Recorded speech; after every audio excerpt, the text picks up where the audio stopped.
Bueno amigos, y tal como lo anunciamos, ya está aquí en el estudio con nosotros Óscar Schemmel. Él es presidente de Interlaces. Gracias por estar aquí con nosotros hoy en Entrevista Venevisión. Buenas tardes. Siempre muy oportunos sus análisis y las interpretaciones de no solamente el momento político que vive el país, sino también el momento social.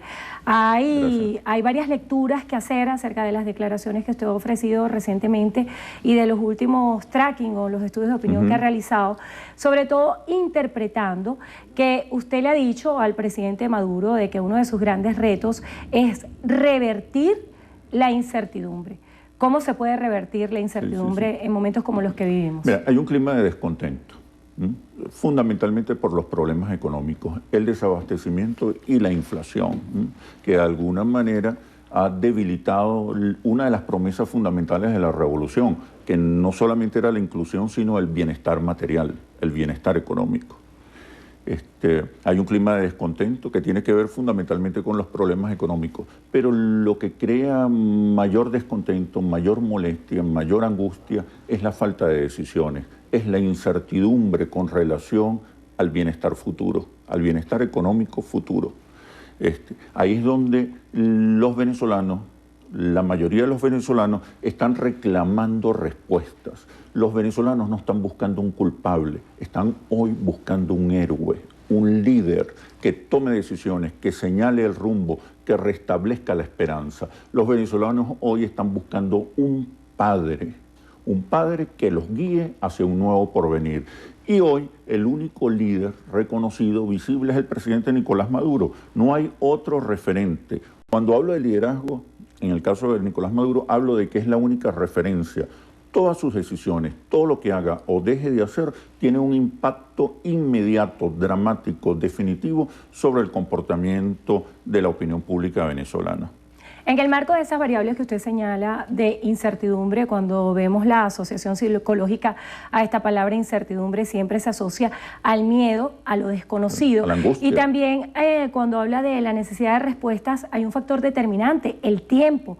¿Qué ha pasado o qué consideraciones pueden hacerse de la falta de decisiones oportunas por parte del Ejecutivo Nacional cuando, por ejemplo, se hacen anuncios de que se van a cambiar los ministros ponen sus cargos a la orden y todavía no se sabe quiénes van a estar al frente de las carteras? O, por ejemplo, en el marco de decisiones económicas como el aumento de la gasolina, que ha sido un debate que está en el ambiente, pero sin embargo no se toman las decisiones.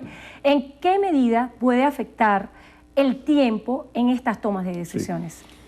Como te decía, y tú lo interpretaste muy bien, los venezolanos no están buscando un culpable, están buscando un líder que resuelva, que se ponga las pilas, que reduzca los niveles de incertidumbre y angustia. En este momento, y evidentemente desde hace mucho tiempo, hay una guerra de neurotización, hay una guerra de desestabilización psicosocial, de desestabilización emocional. Y el gobierno se ha dejado quitar la agenda.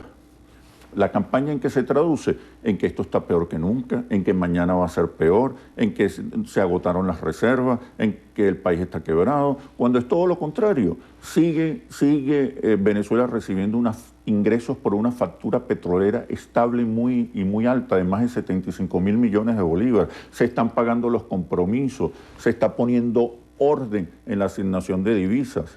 Faltan más decisiones, faltan mucho más decisiones que tienen que ver con estímulos a la iniciativa privada, con estímulos a la productividad, a la producción de bienes y servicios, con la creación, y esto es estratégico, con la creación de una clase empresarial, de una clase de emprendedores de la revolución.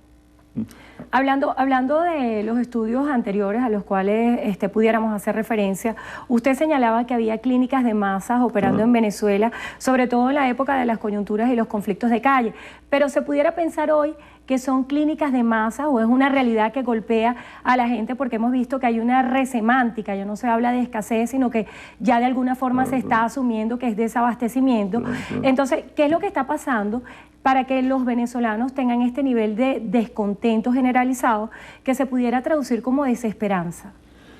Exacto. Mira, como te decía, el descontento tiene que ver fundamentalmente con la incertidumbre por la ausencia de decisiones y de resignificaciones.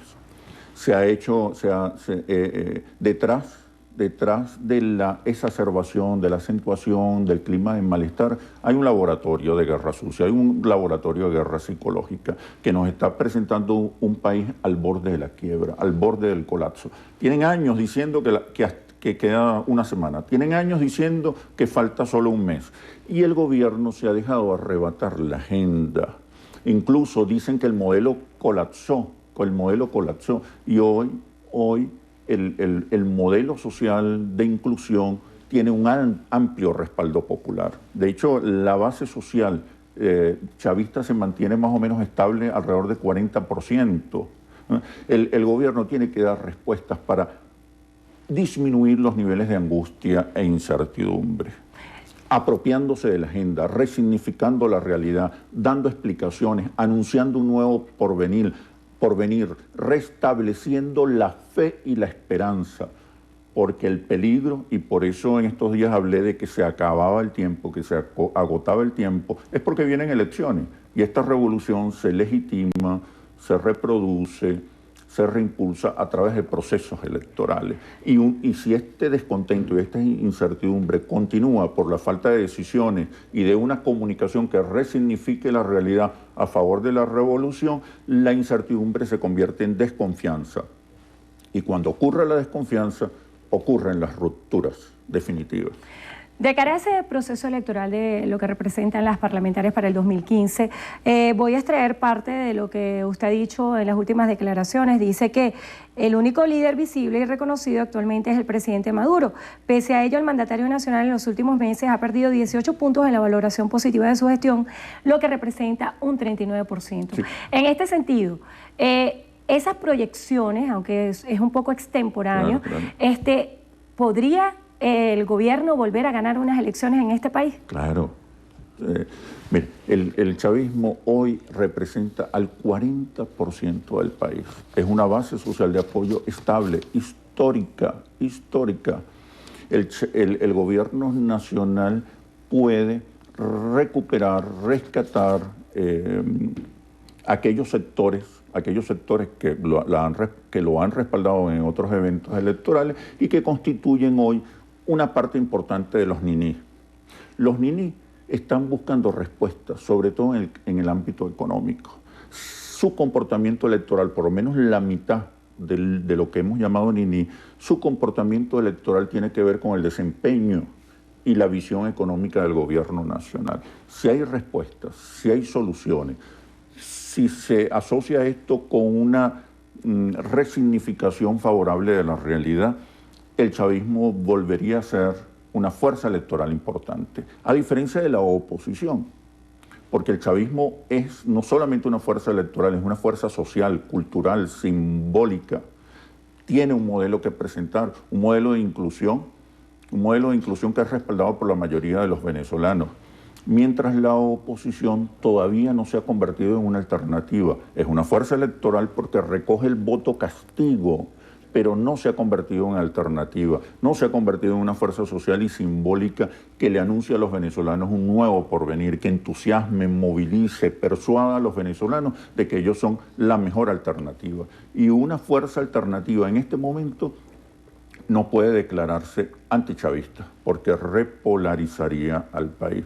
Una fuerza alternativa victoriosa tiene que tomar en cuenta los avances, los logros, los resultados que según las mayorías populares han recibido de la revolución. Para poder capitalizar y convertirse en una mayoría electoral. Sí, una fuerza antichavista no tiene futuro. Hablando de la situación económica del país y la incertidumbre que viven muchos venezolanos, ¿cuáles son las interpretaciones que se pudieran dar de lo que ha sucedido en los últimos días cuando hemos visto en sondeos o en las encuestas que se han publicado en los trabajos periodísticos del rechazo que hay a la implementación de un sistema biométrico en los establecimientos comerciales para la compra de los productos? ¿Cuál es la interpretación que se pudiera dar? Y en el marco de esa conexión que siempre ha destacado el Ejecutivo Nacional como una de sus fortalezas, fortaleza de interpretar las señales de la población. ¿Qué ha pasado? Que en este sentido no ha habido, no se ha escuchado lo que dicen los venezolanos acerca de este sistema que se asume como un proceso de cubanización de Venezuela. Te decía al principio, el gobierno nacional se ha dejado arrebatar la agenda. Las significaciones que hoy más influyen en la opinión pública son las significaciones que vienen del campo o que vienen de parte de los adversarios de la revolución. El presidente Nicolás Maduro y su gobierno deben restablecer la calidad de sus comunicaciones, la capacidad que han tenido de resignificar la realidad, de proporcionar argumentos, de proporcionar razones para que la mayoría de los venezolanos respalden sus medidas. No hay estudios hasta este momento para evaluar el impacto que ha ocasionado el anuncio de un sistema biométrico por catahuellas para controlar el consumo de alimentos, pero sobre todo para controlar y frenar a los revendedores y a los buhoneros, que ocasionan una escasez artificial. En cambio, sí tenemos información acerca del impacto que ha tenido en la opinión pública el anuncio del aumento de la gasolina. Hoy un 53% de los venezolanos, 53-54% de los venezolanos rechazan el aumento de la gasolina, pero no rechazan la medida en sí. Lo que les preocupa es si el gobierno tendrá control para evitar el impacto inflacionario que ellos perciben puede ocasionar el aumento del combustible. En ese estudio de opinión, ¿de qué manera fue interpretada las voces que hablan de, ok, aceptamos el aumento de la gasolina, pero también pedimos una revisión de los subsidios que se otorgan en materia de comercio exterior del petróleo? No, básicamente a la opinión pública lo que le importa es si ese aumento de la gasolina, si a partir de ese aumento de la gasolina se puede controlar su impacto inflacionario.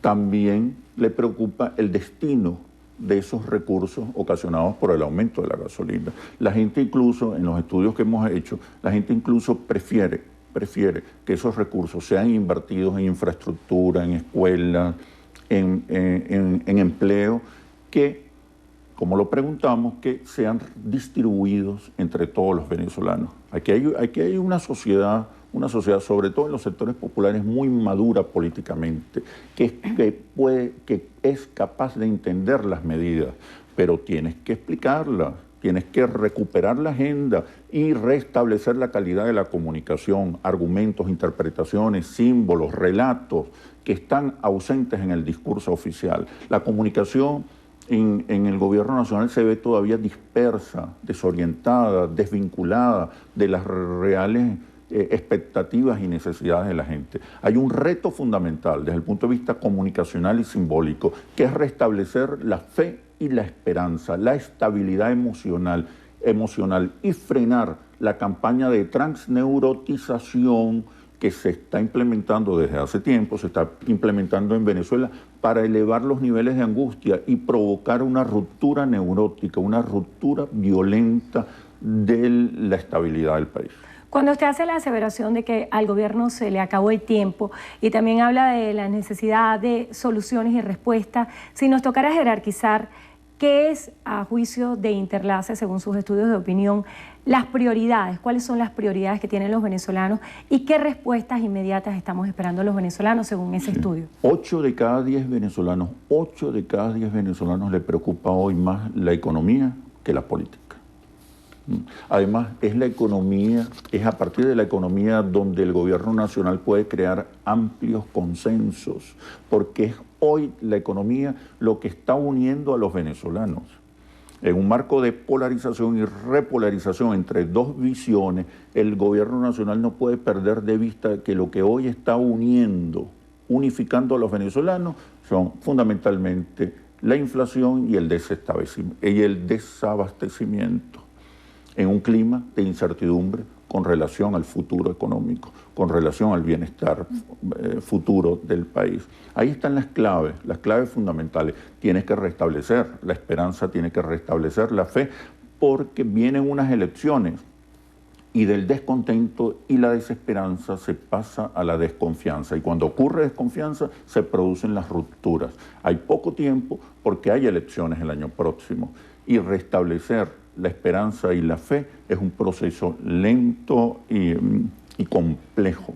Aún así, si Nicolás Maduro, si partimos del hecho de que Nicolás Maduro hoy es el único líder visible, reconocido, todo lo que haga tiene un impacto inmediato, dramático y decisivo sobre el comportamiento social, sobre el comportamiento de la opinión pública y por ende sobre el comportamiento electoral. Tiene la gran oportunidad, tiene hoy la gran oportunidad de recuperar los altos niveles de respaldo social y popular que ha tenido históricamente la revolución. Es el único líder, tiene hoy más poder económico que nunca, tiene hoy más capacidad de comunicación que nunca, capacidad mediática, y no tiene adversarios, La oposición ha perdido referentes, ha perdido liderazgo, ha perdido influencia, están creciendo los niní que pueden, una parte de ellos, recuperarse para la revolución, en tanto le des respuestas a sus incertidumbres acerca de la economía y del bienestar. Y sin duda alguna la confrontación más grande que tiene es con su discurso. El gran adversario del presidente Nicolás Maduro no es hoy la oposición, es él mismo. Bueno, le damos las gracias. Las decisiones que tome o deje de tomar. Le damos las gracias a Óscar Cheme, el presidente de Interlace, por haber estado con nosotros hoy en Entrevista a Venevisión. Gracias a ustedes también por habernos acompañado. De inmediato el pase para José Manuel.